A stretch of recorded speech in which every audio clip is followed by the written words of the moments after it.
కాబట్టి నేను ఎలా పాడాలి అని చెప్పి దేవుని వాక్యంలో చాలా మంది అనుకుంటూ ఉంటారు. కానీ దేవుడు మనకి ఏ స్వరం ఇచ్చాడో ఆ స్వరంతోనే మనం దేవుని స్తుతించాలి, దేవుని కనపరచాలి. ఉపవాసం ఉండి ప్రార్థిస్తున్నప్పుడు మన ముఖం వికారంగా పెట్టుకొని ఉండడం కాదు, కానీ ఒక విధంగా చెప్పాలి అంటే ఒకవేళ కార్యాలు చేసేటువంటి దేవుడు, కార్యాలు చేసే దేవునికి మన ముఖం ఒకవేళ ఉపవాసం ఉన్నట్టుగా దేవునికి మన ముఖం కనపడాలి, కానీ లోకంలో ఉన్న వారికి మన పక్కన వారికి ఏం చేయకూడదంట, మన ఉపవాసం ఉన్నట్టుగా మన ముఖం కనపడకూడదంట. నెహెమ్యా ఉపవాసం ఉండి ప్రార్థన చేశాడు. ఎవరి కోసం ప్రార్థన చేశాడు? ప్రజల కొరకు. తన కోసం కాదు, ప్రార్థన చేసుకుంటాడు. యెరూషలేము కోసం చేశాడు అంటాడు. ఆ సమర్పితమైనటువంటి కార్యాన్ని జరగాలి అంటే ఎవరి సహాయం అవసరమో ఆ వ్యక్తి కోసం మాత్రమే ప్రార్థన చేశాడు. అందుకే వాక్యంలో రాయబడిన నెహెమ్యా గ్రంథంలో ఈ మనుషుల్ని మనం ప్రార్థన చేస్తాడు. ఈ మనుషులు అంటే రాజు కొరకు ప్రార్థన చేశాడు. ఎవరి కోసం? ఎందుకు రాజు కొరకు ఎందుకు ప్రార్థన చేశాడు?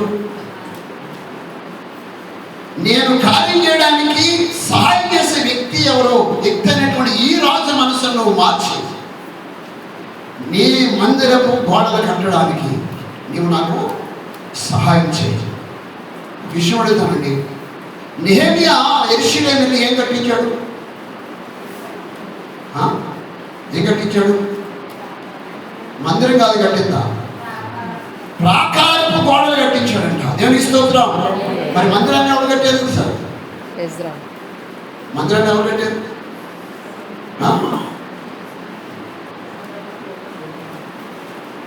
బట్టి ఈ ప్రాకారపు గోడలు ఏమైపోయాయి? కొట్టబడ్డాయి. మళ్ళా తిరిగి మందిరాన్ని పునర్నిర్మాణం చేయడానికి లేక ప్రాకారపు గోడలు కట్టడానికి మళ్ళా దేవుడు తన భక్తులైన వారిని లేపాడు. వారిలో మందిరాన్ని కట్టినవాడట జెరుబ్బాబెలు అంట. ఎవరు? మందిరాన్ని కట్టినవాడు జెరుబ్బాబెలు, దానికి ప్రాకారాన్ని కట్టినవాడు నెహెమ్యా. ఈ ప్రాకారపు గోడలు నెహెమ్యా కట్టడానికి, ఈ ప్రాకారపు గోడలు పడిపోయన్న మాట విన్న తర్వాత ఏం ప్రార్థన చేశాడు? ఏం ప్రార్థన చేశాడు? సహాయం. ఉపవాసం ఉండి ప్రార్థన చేశాడు. ఎవరి కోసం?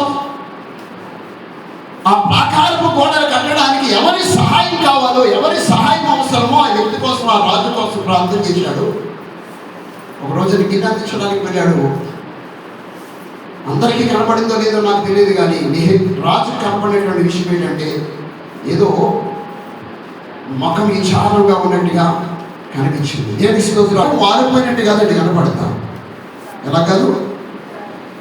ఉపవాసం ఉంటే ఏమైపోతుంది? ముఖం వాలిపోయినట్టుగా కనపడుతుంది.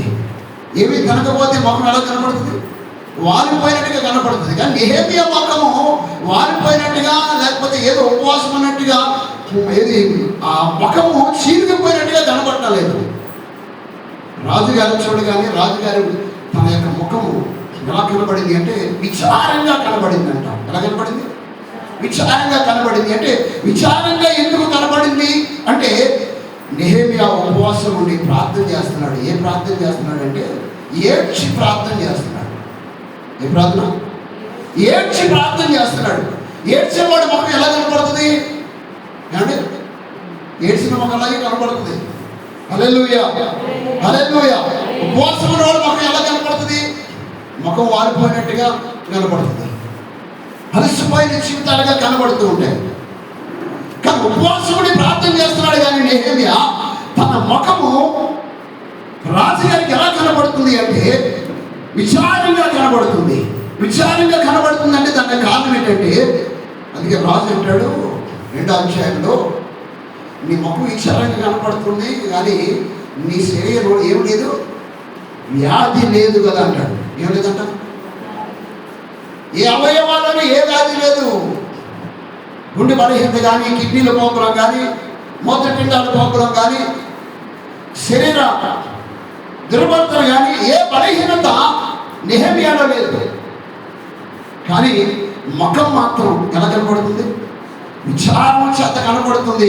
కారణం ఏంటంటే నీ అవయవాల్లో ఏ బలహీనత లేదు, కానీ నీకున్న వ్యాధి ఏంటంటే నీ మనసులోనే ఏదో బలహీనత ఉంది, వ్యాధి ఉంది. దానికి కారణం ఏంటి అని చెప్పి విచారంలో ఉండడానికి కారణం ఏంటి? ఏ వ్యక్తికి ద్వారా కార్యం జరగాలో. అందుకే ఆ రాజు అడుగుతున్నప్పుడు యజ్ఞం చెప్పాడు తెలుసా? అయ్యా, నా ముఖము విచారంగా కాకపోతే, ఏడుపుగా కాకపోతే నా ముఖం ఎలా కనపడుతుంది? ఎందుకు ఏడుతున్నావు? ఎందుకు విచారంగా పెట్టుకున్నాను? ఎందుకు విచారంగా ఉంది నీ ముఖం అంటే, నా దేవుని యొక్క పట్టణం పాడైపోయి ఉండగా నాకు ఎలా సంతోషం ఉంటుంది, నాకు ఎలా ఆనందం ఉంటుంది, ఏడ్చే పరిస్థితి తప్ప నాకు ఎలా ఉంటుందని చెప్పి రాజుగారికి సమాధానం చెప్తున్నప్పుడు రాజు అంటాడు, అసలు నీ విచారం పోవడానికి, నీ ఏడుపు పోవడానికి, నీ ఏడుపు తగ్గడానికి నా వల్ల నీకే సహాయం కావాలి అని అడిగాడు. దేవుని స్తోత్రం. హల్లెలూయా. ఏమడిగాడు? నీ విచారం పోవడానికి, నీ దుఃఖం పోవడానికి, నీ ఏడుపు ఆనందంగా మార్చబడాలి. ఎవరిలో తెలియజేస్తున్నటువంటి మాట ఏంటంటే, మీరు ఏడవండి, కన్నీళ్ళు కాల్చండి, దుఃఖించండి. ఎప్పుడు? ఉపవాసం నుండి ప్రార్థిస్తున్నారు. ఏడ్చి కన్నీళ్ళు కాల్చి ఆయన ఎదుట మన నవ్వుగా కనబడేవాడే యొక్క ముఖాన్ని దేవుడు అంటే మనోహర ముఖంగా చూడండి. ఆయన భావించడంట. ఎవరి ముఖాన్ని దేవుడు మనోహరంగా చూస్తాడు అంటే, ఏడ్చుచు ఆయన సన్నిధిలో ఏడ్చుచు కన్నీరు గార్చి ప్రార్థించే వారి యొక్క ముఖాన్ని చూసినప్పుడు ఆయనకి ఆ ముఖం ఎలా కనబడుతుంది అంటే మనోహరంగా కనబడుతుందంట. దేవుని స్తోత్రం. హల్లెలూయా. కన్నీరు గార్చి ప్రార్థన